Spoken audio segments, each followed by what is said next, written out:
ఇక్కడ మినిమం అధికారులు కానీ ఎవరన్నా వచ్చి మిమ్మల్ని ఏ అధికారి అయినా అన్న ఏ అధికారికి మేము సహకరించాం. ఏ అధికారి వచ్చినా మేము పట్టించుకోం. మా భూములు అయితే ఇయ్యం. ఎవడు వస్తే రాని వాళ్ళు రకంగా 1 year పాలన ఎట్లుంది? ఏం పాలన అన్న అదే రకంగా ఉంది. ఎవరికి ఏం చెప్పినా గంతే ఉంటది. మా బతుకులు అయితే మారాయి. ఒకనాడు వస్తారు, అడుక్కుంటారు, వేసుకుంటారు, పోతారు, వాళ్ళ పని వాళ్ళు చేసుకుంటారు. మేము ఎక్కడ పోవాలి? వ్యవసాయ శాఖ మంత్రి అంటున్నాడు రైతులు బోనస్ అడుగుతున్నారు తప్ప కానీ రైతు బంధు పైలు అడుగుతలేరు అంటున్నారట. మరి మీ ఊళ్ళో ఎట్లనే అంటున్నారా రైతులంతా? ఏమని అనాలి చెప్పండి. ఇప్పుడు రైతు బంధు బోనస్ అంటున్నారు, వరలు పండుతున్నాయి బోనస్ అంటారు. ఇప్పుడు రైతు బంధు అంటున్నారు. ఎంతమందికి పడ్డాయి రైతు బంధు? ఎంతమందికి అయినా రైతు రుణమాఫీ ఎక్కడ పోతుంది? ఏంటి కోసం బోనస్ అడగాలి మేము? నువ్వు ఇచ్చే బోనస్ ఏంటి మాకు? మేము పంట పండించుకొని మా రేటు పెంచు. నువ్వు బోనస్ తీసుకొని ఏం చేసుకోవడానికి? నువ్వు పండిన పంటకు డిమాండ్ పెట్టి బంధు వద్దు అనుకుంటున్నారట కదా ప్రజలు, నిజమేనా?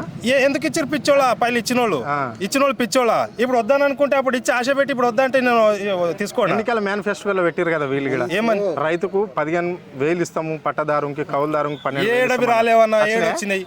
ఏడొచ్చినాయి ఏడదాయే. అది రానిపోని మా భూమి మాత్రం ఇచ్చేదే లేదు.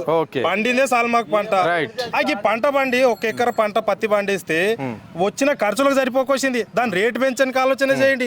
కానీ నువ్వు గిది చేస్తా గది చేస్తా ఏమొచ్చింది? పబ్లిక్ తిప్పలు చూడండి, పబ్లిక్ ఏం చేస్తుంది చూడండి.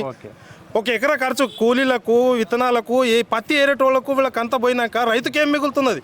రైతు ఒక 2,000 మిగిలేదు ఎకరానికి. రైతు అంతా మీకు పండించి మీకు కడుపు నింపి మీకు సాధించాలి, రైతు వాగలపోవాలి. మరి ఇప్పుడు రైతు పొట్టని కొడుతున్నారు మీరు.